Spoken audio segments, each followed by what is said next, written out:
आई घाटी रे मेरी सनी देओल सी बाटी रे तू नहीं का चस्का से एक पीला हाथ की काटी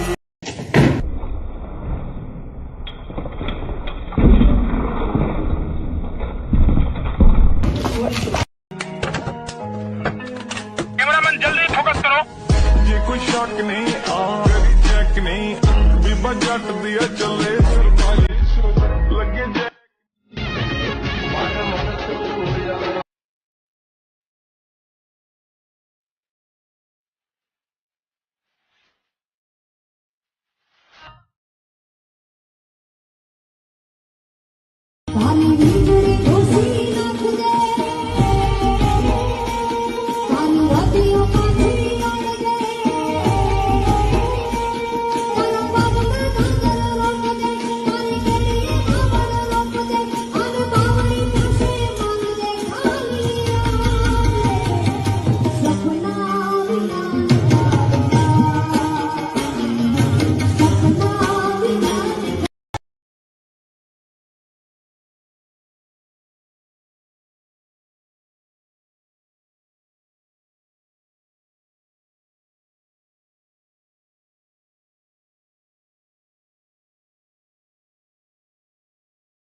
કે જ્યારે મહાભારતના યુદ્ધમાં કર્ણ નીકળ્યો ને